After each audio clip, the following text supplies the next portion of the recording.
Hey everyone, I'm out here in the garage and I've got this contour gauge by Varsk we're going to take a look at today. So stay tuned.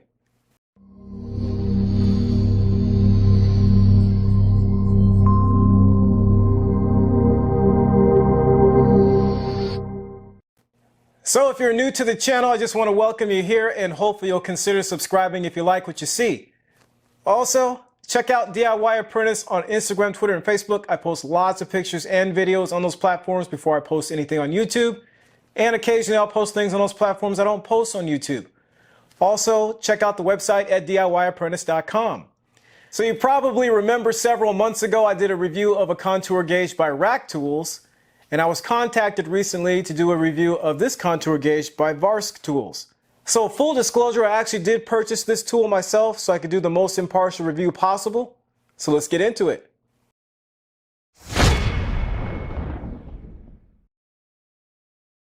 All right, so let's talk real quick about Varsk. They're based in Mamaroneck, New York. And from what I could tell, they don't have a website and they have a Facebook page, but there's really not much on their Facebook page.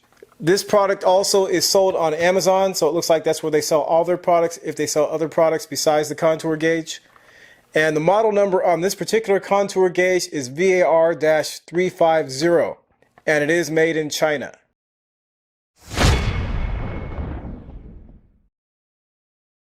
So as we talked about before, the main purpose of a tool like the contour gauge is to mimic shapes.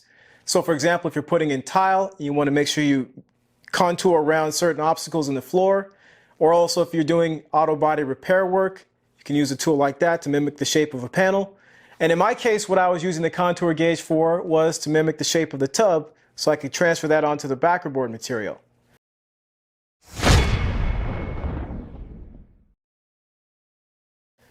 So as we go along looking at this tool, we are going to compare it a little bit to the Rack contour gauge just so we have a little bit of a point of reference. So I'm not doing a side-by-side comparison per se, but just because we have reviewed the Rack contour gauge in the past, that'll give us a little bit of a point of reference to go off of. All right, so let's take a look at the features and specifications of this tool. So other than the 10 inches that's mentioned on the box here, I didn't find any other dimensions anywhere on the packaging. So we're going to pull the tape measure out and check all the dimensions for this tool, just like what we did with the Rack contour gauge. Tape measure, we'll get our length.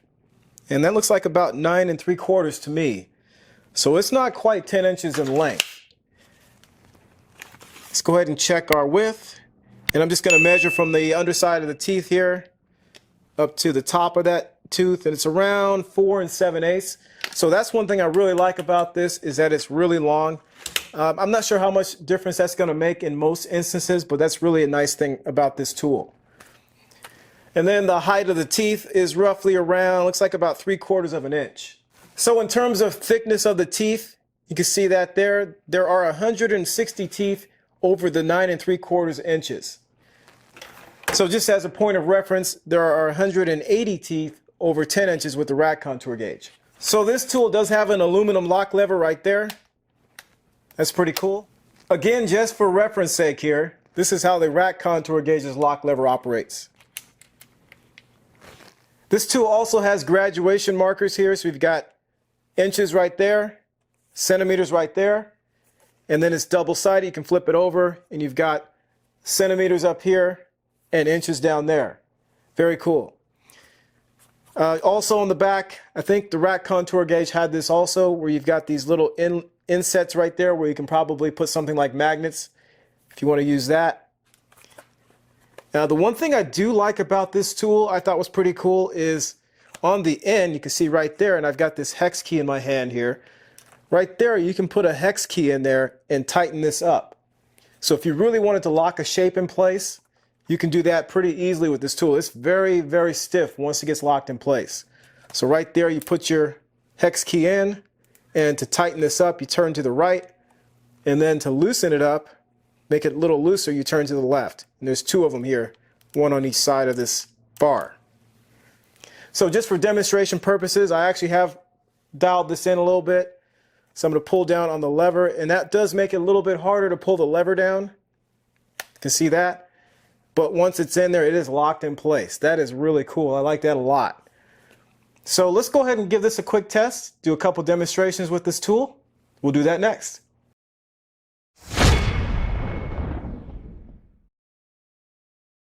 All right, so we're going to contour some random items in the garage. Now, this is not the same battery that I used in the other video. So this area down here is a little bit different. We're going to see how it does anyway. Go ahead and press it up against there.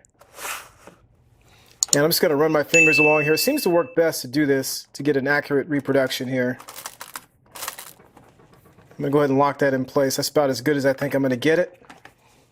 So that's what it looks like right there. Not too bad. One thing I figured out, by the way, it looks like it works best to loosen up these hex screws on the end, make your contour, lock this in place, and then turn the hex in, dial it in so that it's locked in and doesn't move. All right, so we're going to try this hammer also, just like we did in the other video. Now I've got it with these teeth facing up.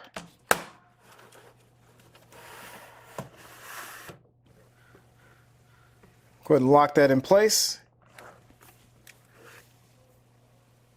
That looks pretty good, not bad. All right, then lastly, we'll try it on this canopy weight.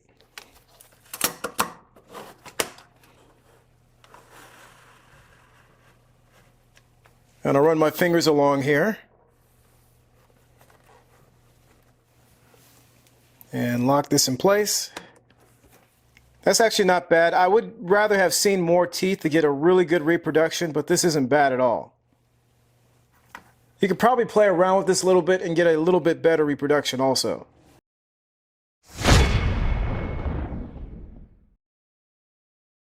On the DIY Apprentice wrench rating scale, I'm going to give this tool a 4 out of 5.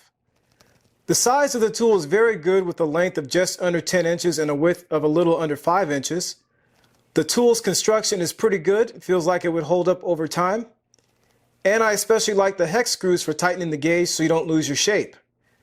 A few negatives are that the number of teeth per inch could be a little bit better for a more accurate shape reproduction. One minor negative I saw is that the size is 9 3/4 of an inch and not the advertised 10 inches.